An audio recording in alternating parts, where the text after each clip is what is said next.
우리 함께 인사하겠습니다. 잘 나오셨습니다. 성도님이 계셔서 행복합니다. 부모님이 계셔서 행복합니다. 사랑하고 축복합니다.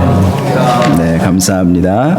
오늘은 하이델베르크 요리문답 24번째 시간이 되겠습니다.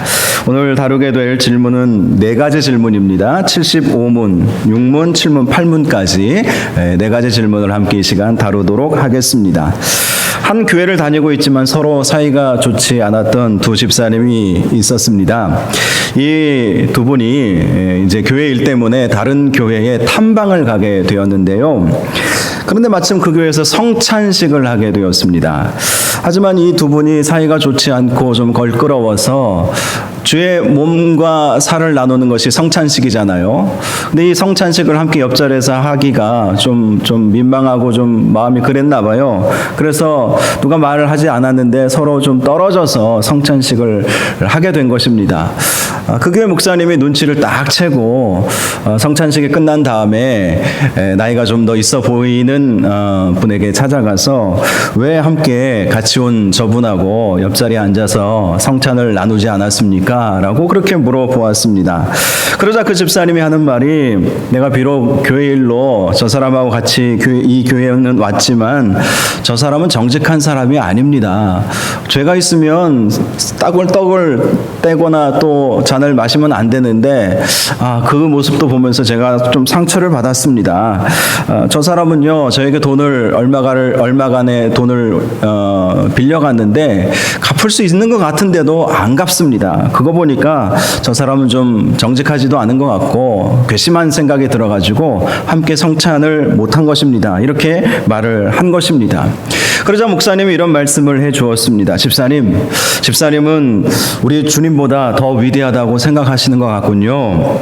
우리 주님은 가룟 유다가 예수님을 은30에 8줄 다 아셨음에도 성찬식을 같이 하지 않으셨습니까?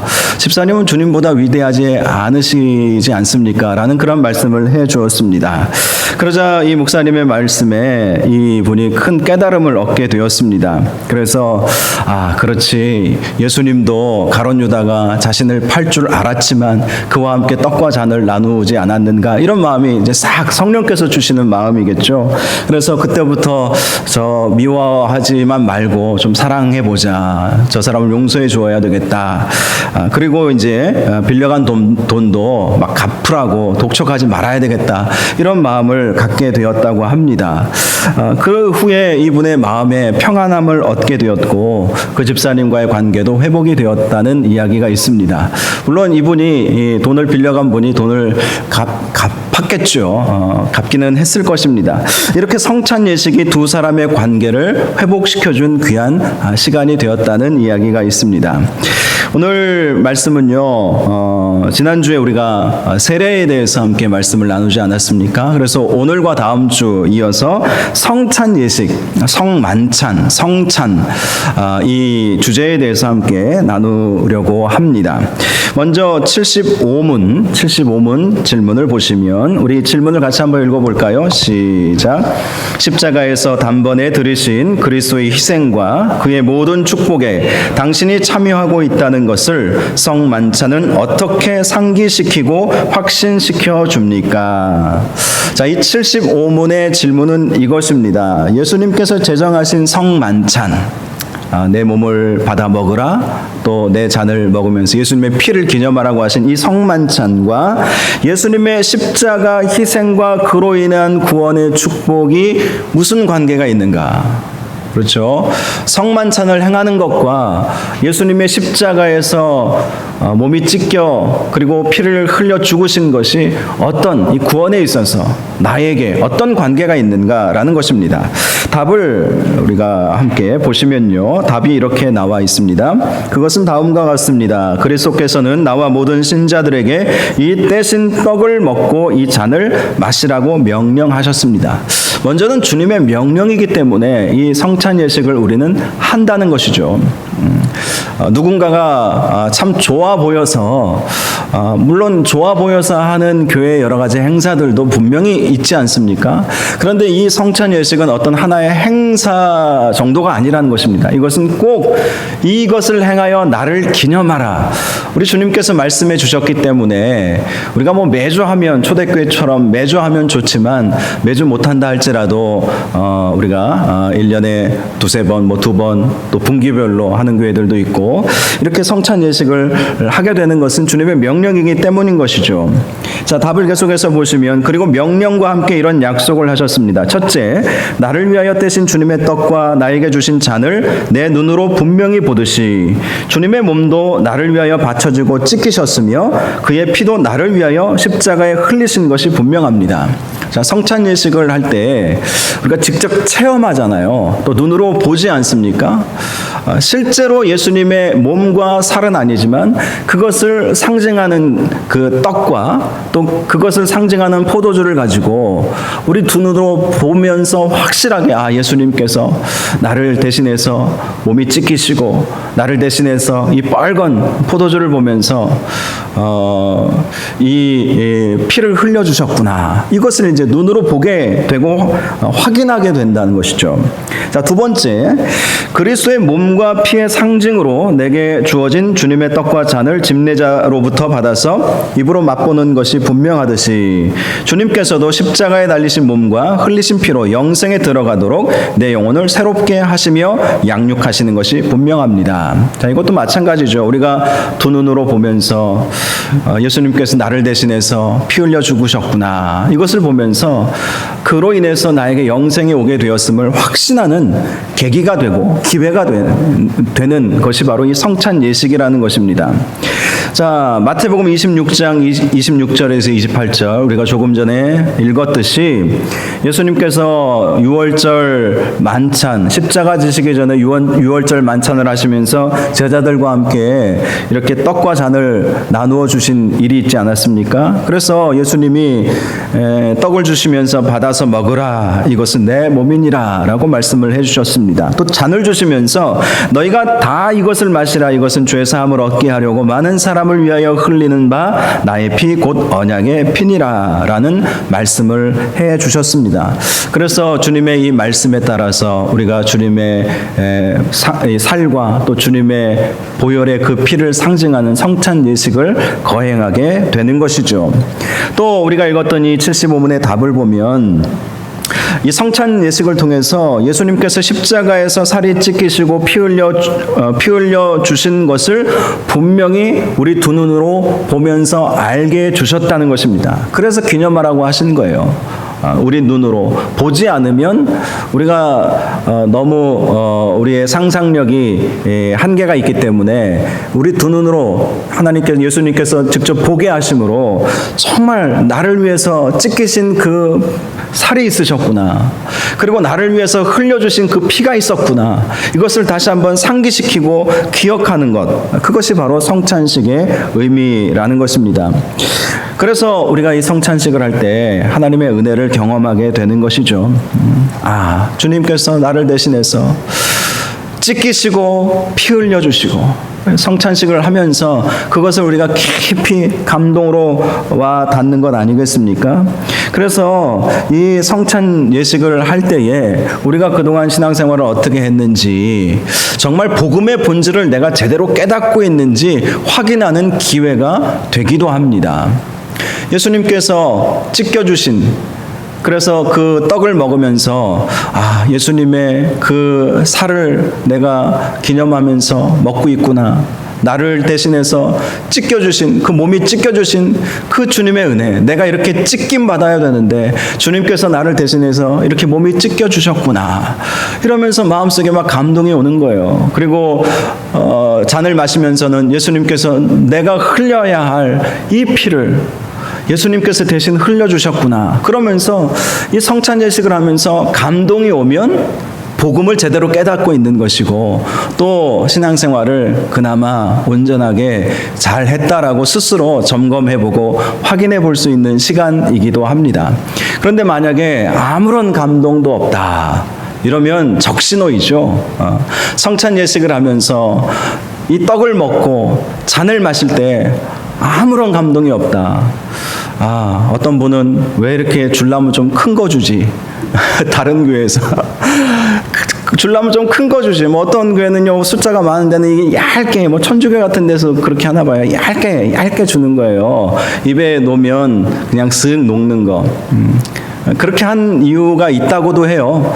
어떻게 예수님의 살을 아그작 씹어 먹을 수 있냐.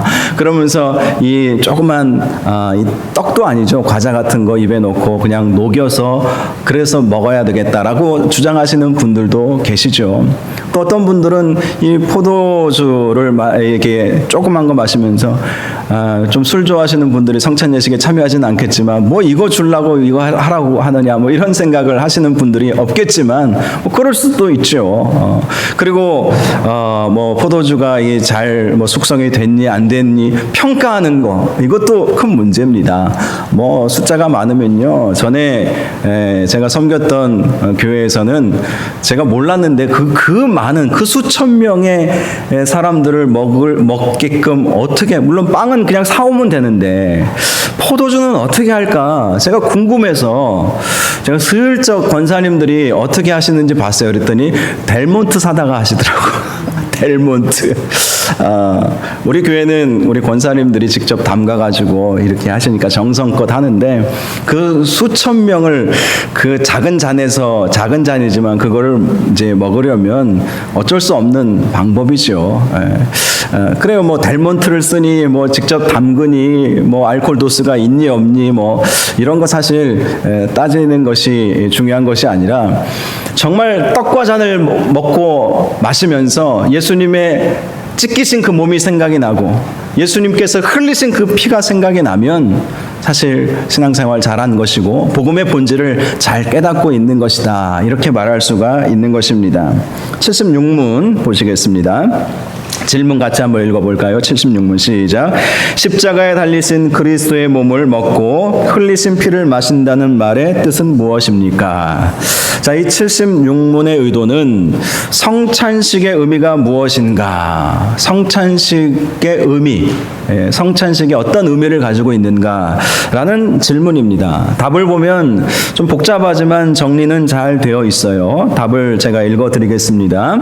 그것은 믿는 마음으로 그리스도의 모든 고난과 죽음을 받아들이는 것이며 믿음으로 사죄와 영생을 얻게 된다는 뜻입니다. 더욱이 그것은 그리스도 안에 그리고 우리 안에 거하시는 성령을 통하여 우리가 그리스도의 복된 몸에 연합됨을 의미합니다.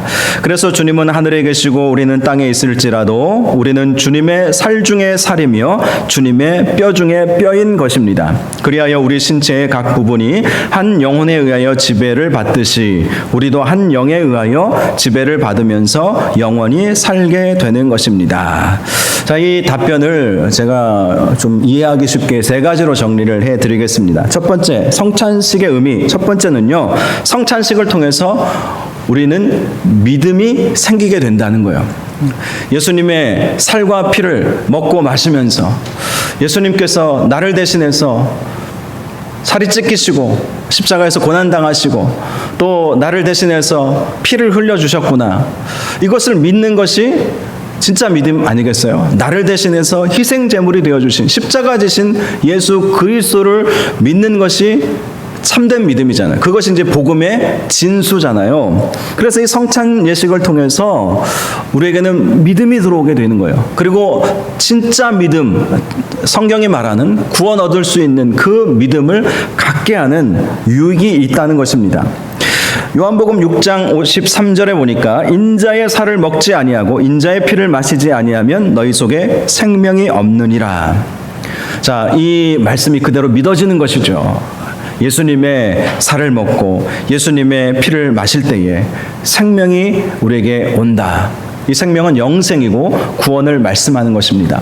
성찬 예식을 통해서 우리의 믿음이 확실해진다는 그러한 장점, 또 이것이 우리의 본질이죠. 우리의 믿음을 확고하게 하기 위해서 성찬 예식을 하게 된 것이고, 예수님 또 그렇게 하라고 명령을 하신 것이고, 초대교회 때부터 이 성찬 예식을 통해서 믿음을 다시 한번 점검하고 확신을 갖게 하는 유익이 있다는 것입니다. 자, 두 번째는 이 성찬식을 통해서 우리가 그리스도와의 연합을 이루게 된다는 거예요. 첫 번째는 믿음을 갖게 한다는 것이고, 두 번째는 그리스도와의 연합을 이루게 되는 것이다. 요한복음 6장 55절에서 56절을 보면 내 살은 참된 양식이요 내 피는 참된 음료로다. 내 살을 먹고 내 피를 마시는 자는 내 안에 거하고 나도 그의 안에 거하나니. 자, 예수님의 살과 피를 먹고 마셔야 우리가 주님 안에 거할 수 있다. 그리고 주님도 우리 안에 거하신다. 그리스도와의 연합을 의미하는 것이죠. 그래서 우리가 보았던 답에 주님은 하늘에 계시고 우리는 땅에 있을지라도 우리는 주님의 살 중에 살이며 주님의 뼈 중에 뼈가 되는 것이다. 성찬식을 통해서 이 살 중에 살, 뼈 중에 뼈는 아담이 하와를 보고 한 말이죠. 하나님께서 아담이 독처하는 것이 좋아 보이지 않으셔서 아담을 잠재우시고 아담의 갈비뼈를 취하셔서 하와를 만들지 않았습니까? 하와를 처음 본 아담이 처음에 했던 말이 바로 이는 내 살 중에 살이요 뼈 중에 뼈다 라는 고백을 한 것이죠. 그것은 내 뼈를 가지고 훔쳐서 만들었던 어떤 사람이라는 의미가 아니라 너와 나는 하나다 라는 그런 의미를 가지고 있는 것입니다. 그래서 우리가 주님의 뼈가 되는 것이고 주님의 살이 되는 거예요. 성찬식을 하면서 그리스도와의 연합을 이룰 수 있게 한다라는 의미를 가지고 있다는 것입니다. 세 번째, 성찬식을 통해서 우리가 하나 되는데 그 의미가 있다는 거예요. 하나됨. 예수 그리스도의 살과 피를 함께 먹고 마심으로 한 성령의 지배를 받아서 우리가 한 공동체가 될 수 있게 하는 것이 바로 이 성찬식의 의미라는 것입니다. 그러니 성찬식이 없으면 이런 의미가 사라져 버리는 것이죠. 아쉽게도 올 봄에 성찬식을 못했어요. 성찬식은 영적으로 이렇게 중요한 의미가 있어요. 교회가 성도들이 하나 되게 하는 그런 의미가 있는데 대부분 교회들이 이 성찬식을 못했다고 합니다. 제가 어떤 교회 이야기를 들어보니까 그 교회는 이 성찬 이제 떡하고 일회용 컵에다가 잔을 일일이 다 이제 어디 회사하고 연결을 했는지 해가지고 집집마다 다 배달을 시켜줬다는 이야기도 들었어요. 그래서 당시에 온라인으로 막 예배를 드리지 않았습니까? 그래서 온라인에서 목사님이 자 여러분들 소포 받은 거 택배 받은 거 다 꺼내가지고 떡을 꺼내라고 그러면 떡 꺼내서 목사님이 먹으면 같이 먹고 또 잔을 마시면 또 같이 마시고 그랬다는 이야기도 들었습니다. 참 성찬식을 정말 귀하게 그 의미가 무엇인지 너무나 귀하게 여겼기 때문에 아마 그렇게까지라도 하지 않았나 그런 생각도 제가 해보게 되었습니다. 그래서 초대교회는요 날마다 성찬식을 했어요. 날마다 주님께서 명령하셨기 때문이기도 했지만 성찬 예식을 통해서 믿음이 생기고 그리스도와의 연합을 이루고 성도가 하나 되기 때문에 날마다 떡을 떼며 음식을 먹으며 이것이 이제 성찬식을 의미하는 것입니다. 그래서 떡과 잔을 먹고 마시면서 또 음식을 먹고 마시면서 함께 하나 되는 우리나라 말에 이 식구라는 말이 있죠. 식구가 무슨 말이죠? 밥을 같이 먹는 사람들, 가정을 식구라고 얘기하잖아요. 이 성찬식의 의미가 우리 성도들이 식구가 되게 하는 영적인 한 가족이 되게 하는 아주 중요한 의미를 이 성찬식이 가지고 있다는 것입니다. 그래서 성찬식이 참 중요한 것 같습니다. 할 수만 있으면 더 많이 하고 싶은 마음도 사실은 있어요. 내년에 좀 더 계획을 좀 세워봐야 되겠다 이런 마음도 제가 가지고 있습니다. 77문 보시겠습니다. 자, 77문 질문 같이 읽어볼까요? 시작. 떼어진 떡과 잔을 마시면 몸이 양육되고 새롭게 되듯이 그리스도의 몸과 피를 먹고 마시는 것이 성도를 양육하고 새롭게 한다고 그리스도께서 어디에서 약속하셨습니까? 자, 이것은 우리가 쉽게 그냥 이해할 수 있습니다. 성경에 성찬식을 거행하라고 말씀하신 구절들이 어디 있는가? 각 복음서에도 다 기록이 되어 있고요. 그래서 이를 행하여 행하여 나를 기념하라라고 분명히 말씀을 하고 있고요. 우리가 가지고 있는 이 답의 내용들을 보면 고린도전서에 기록된 이 성경 구절들을 소개하고 있습니다. 자, 주님의 성만찬은 다음과 같이 설립되었습니다. 내가 너희에게 전한 것은 주께 받은 것이니 곧 주 예수께서 잡히시던 밤에 떡을 가지사 축사하시고 떼어 가라사대 이것은 너희를 위하는 내 몸이니 이것을 행하여 나를 기념하라 하시고 식후에 또한 이와 같이 잔을 가지시고 가라사대 이 잔은 내 피로 세운 새 언약이니 이것을 행하여 마실 때마다 나를 기념하라 하셨으니 너희가 이 떡을 먹으며 이 잔을 마실 때마다 주의 오심을 오실 때까지 전하는 것이니라. 이 말씀은 고린도전서 11장 23절 26절까지 말씀입니다. 사도 바울은 예수님께서 하셨던 이 말씀 복음서의 내용들을 인용하면서 이 성찬식은 예수님께서 제정하신 것임을 말씀을 해 주신 것이죠. 자, 그리고 다음에 답에 이렇게 나와 있죠. 주님의 이 말씀은 바울에 의해서 다음과 같이 나타납니다. 우리가 축복하는 바 축복의 잔은 그리스도의 피에 참여함이 아니며 우리가 떼는 떡은 그리스도의 몸에 참여함이 아니냐. 떡이 하나요 많은 우리가 한 몸이니 이는 우리가 다 한 떡에 참여함이라. 이 말씀은 고린도전서 10장 16절에서 17절 각 주에 보면 성경 구절이 나와 있을 텐데요. 거기에 나와 있는 말씀입니다. 사도 바울은 이 떡과 잔을 먹고 마심으로 성도들이 하나가 되어야 함을 강조한 것입니다. 그러므로 떡과 잔을 먹고 마시는 것 이것은 우리의 신앙생활에 있어서 우리의 예배에 있어서 가장 중요한 본질이라는 거예요. 여러분 예배라고 하는 것은 하나님께 영광을 올려드리는 것이 본래의 목적이지만 예배의 여러 가지 요소 중에 하나가 성도의 교제입니다. 성도의 교제. 그래서 제가 할 수 있는 대로 인사도 시키는 것이고 사랑하고 축복한다고 고백하는 것이고 또 예배 끝나고 성도의 교제의 차원으로 또 식사도 우리가 함께 하는 것이죠. 지금은 코로나 때문에 식사를 같이 못하기는 하지만 함께 이 성도의 교제 그러니까 성찬 예식이 바로 이 성도의 교제에 아주 중요한 역할을 초대교회 때부터 지금까지 해오고 있다는 것입니다. 이렇게 예수님께서 친히 말씀해 주시고 또 사도들이 이 성찬식의 중요성에 대해서 말씀을 해 주었다는 사실을 우리가 발견할 수가 있습니다. 마지막 질문 78문입니다. 같이 읽겠습니다. 시작. 떡과 포도주는 그리스도의 실제 몸과 피로 변화됩니까? 자, 여러분, 우리는 실제로 우리가 떡을 먹고 또 잔을 마실 때 이것이 실제 예수님의 몸이고 실제 예수님의 피라고 우리는 그렇게 생각을 하지 않죠. 그것은 우리가 장로교 전통에 서 있기 때문입니다. 이 부분은 각 교파에 따라서 약간씩 다른 견해를 가지고 있어요.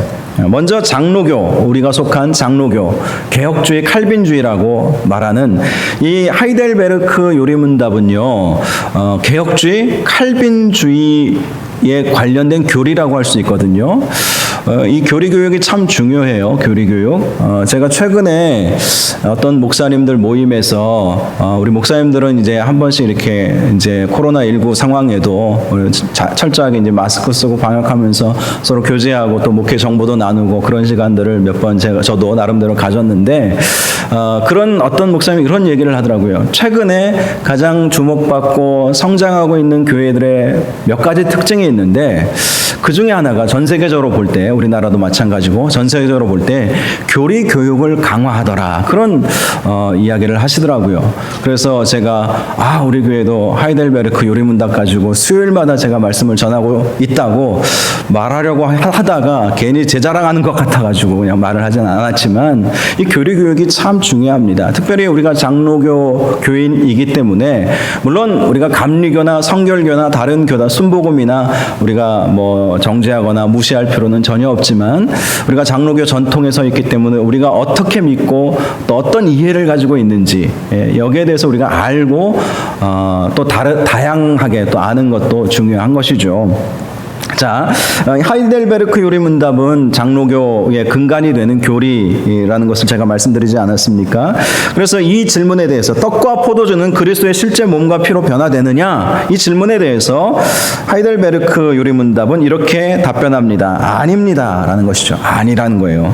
세례의 물이 그리스도의 피로 변화되지 않고 그 자체가 죄를 씻지 못하며 단순히 하나님께서 주신 상징이요 확신이듯이 세례를 비교하고 있는 거예요.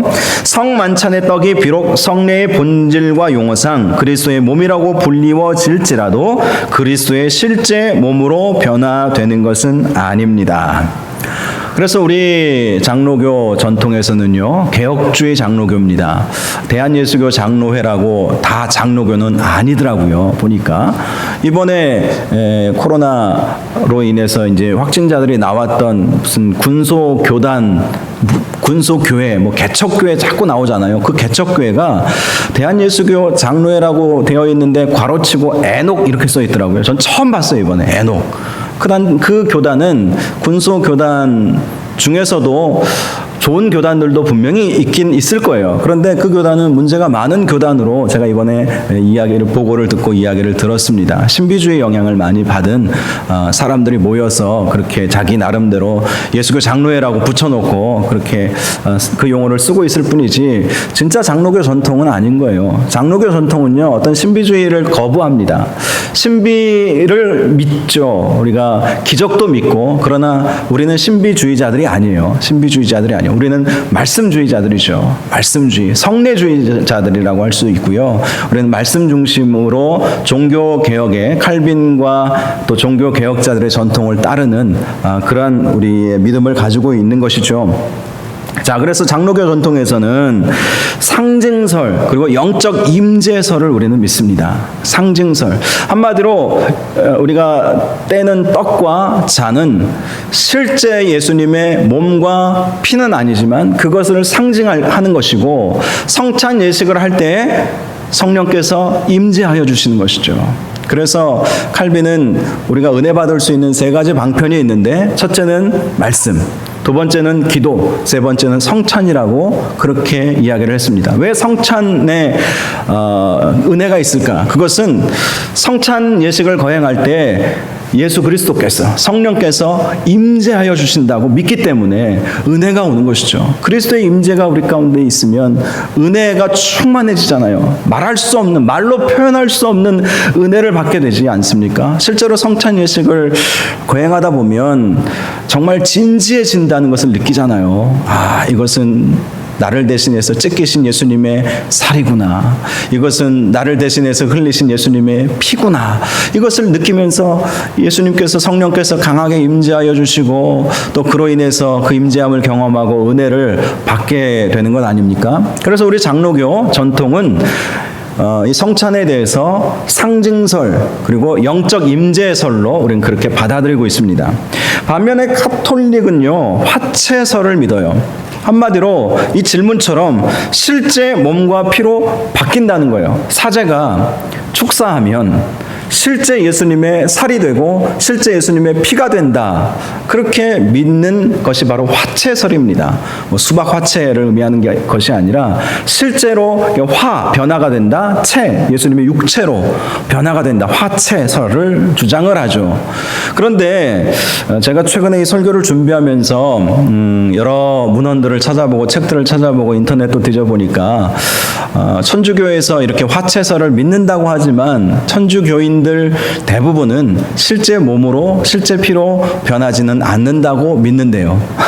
그러니까 가르치는 것과 믿는 게 서로 다른 거예요. 실제로는 안 믿는 것이죠.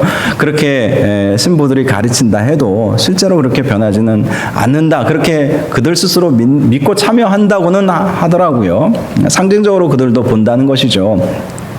그래서 이 화채설을 주장하기 때문에 이 성찬을 할 때 사제가 다 합니다. 사제가. 그래서 앞으로 다 나오게 하죠. 예수님의 살과 피를 먹고 나누는 것이기 때문에 혹시라도 서로 막 이렇게 돌리거나 막 이러면 떨어지면 큰 문제잖아요. 잔이 혹시 떨어지면. 예전에 교회에서도 성찬식 이렇게 할 때 보면 이게 잔 조그만 거 연세 드신 분들 힘이 막 없어가지고 하다가 툭 떨어뜨리는 경우가 있어요. 이거 큰 문제가 되는 거예요. 그래서 천주교에서는 직접 떼어서 입에 먹여주고, 그래서 이 조그만 전병 같은 거 이렇게 입에 넣어주고 잔을 이렇게 뭐 마시게 해주고 그렇게 한다는 얘기를 제가 들었어요. 직접 보지는 않았지만. 그래서 화채설을 그들은 믿고 있고요. 루터교는 개신교이기는 하지만 약간 천주교와 개신교의 중간쯤, 교리적으로는 완전히 개신교 종교 개혁자들의 그 위치에 있지만 루터교는 어떤 예배 행위라든지 다른 어떤 외부적인 그런 형식적인 문제들은 천주교하고 많이 비슷합니다. 그래서 루터교 교회에 가보면 천주교 성당에 온 것과 같은 느낌을 받아요. 제가 미국에서 사역했던 교회 중에 하나가 마지막 사역했던 교회인데요. 샌디에고에 있었던 교회였습니다. 한인교회였는데 그 교회가 뭐 재정적으로 넉넉하지 못해서 주일 예배, 본 예배를 루터교 교회 예배당을 빌려서 예배를 드렸거든요. 11시에. 그 루터교 교회에는 뭐 오후 1시에 이렇게 모여서 예배를 드린대요. 그래서 우리는 이제 보통 11시에 한인들은 그렇게 예배 드리기를 원하니까 11시에 우리가 먼저 예배를 드렸는데요. 그 교회 딱 들어가 보면 정말 천주교 성당에 온 것처럼 이렇게 막 스테인드 글라스인가요? 뭐 그런 걸로 딱 해놓고 막 분위기가 아주 엄숙하고 막 오르겐 있고 막 이러면서 그런 걸 제가 봤어요. 이 루터교는 공제설이라고 하는 것을 믿어요. 공제설은 실제로 떡과 잔이 예수님의 살과 피로 바뀌는 것은 아니지만 그 떡과 잔에 예수님의 살과 피가 거한다. 이런 표현을 씁니다. 거한다. 그러니까 실제 살이 되고 피가 된다는 것은 화채설이고 그 떡과 잔에 예수님의 살과 피가 거한다. 이렇게 그들은 주장을 합니다. 그래서 거하는 거나 실제로 변하는 거나 사실 소중하기는 마찬가지이죠. 그래서 이 루터교도 성직자만이 떡과 잔을 다룰 수 있게 하는 특징이 있습니다. 또 개신교 안에는요, 쯔빙글리파가 있어요. 쯔빙글리파가 있는데 스위스에 쯔빙글리라고 하는 종교 개혁가가 있는데 이들은 기념설이라고 주장을 합니다. 기념설. 그러니까 기념하라고 하셨으니까 기념만 하면 된다는 거예요.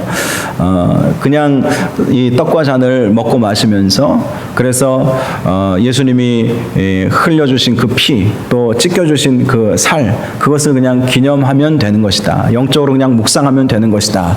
그렇게 주장을 합니다. 그래서 성찬식을 좀 가볍게 여기는 경향이 사실은 있습니다. 그런 뭐 장단점들이 다 있는 것이죠. 우리는 상징설, 영적 임재설을 우리는 따르고 있고 실제로 이게 성경 안에서나 또 우리의 이 신앙생활에 있어서나 제일 맞는 것 같아요. 실제로 변하지는 않지 않겠습니까?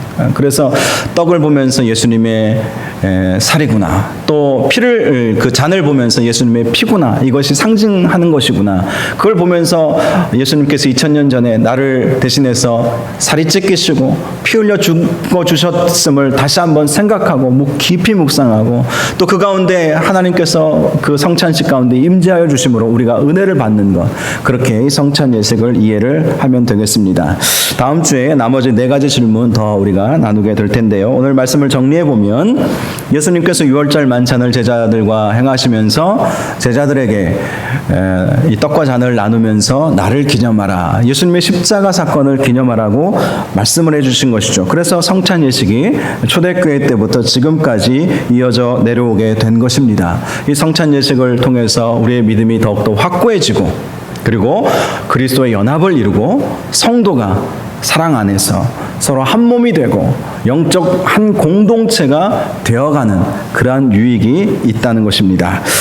그리고 우리가 따르고 있는 것은 이 성찬 예식에 대해서 상징설 그리고 영적 임재설, 종교 개혁자들 칼빈을 비롯한 종교 개혁자들의 전통에 의해서 우리는 그러한 이해를 가지고 성찬 예식에 참여하게 된다는 것입니다. 자, 예수님께서 우리를 위해서 몸이 찢겨주시고 피 흘려 주셨다는 것, 이것이 복음의 본질입니다. 그것을 기억하게 하기 위해서 성찬 예식을 하게 하신 것이기 때문에 우리가 한 번씩 오는 성찬 예식 통해서 예수님의 그 흘리신 피와 찢기신 그 살을 깊이 묵상하고 은혜를 사모하고 또 기도하는 마음으로 성찬 예식에 참여할 수 있는 저와 여러분들 되시기를 주님의 이름으로 축복합니다. 기도하겠습니다. 하나님 아버지 감사합니다. 오늘 성찬 예식에 대해서 함께 말씀들을 나누어 보았습니다. 성찬 예식을 통해서 주님을 기념하라, 십자가를 기념하라, 주께서 흘리신 보혈의 피를 기념하고 또 찢기신 그 몸을 기억하라라고 우리 주님께서 말씀하여 주셨습니다. 이것이 복음의 본질이요 핵심임을 믿습니다. 우리가 비록 성찬 예식을 날마다 하지는 못한다 할지라도 예수님께서 나를 대신해서 찢기시고 피 흘려 죽으셨다는 사실을 항상 기억하고 그 주님께 늘 감사하고 주께서 베풀어 주신 그 구원의 은총을 우리가 감사하며 하나님께 영광 올려드리는 저희 모두가 될 수 있도록 축복하여 주옵소서. 예수님의 이름으로 기도하옵나이다. 아멘.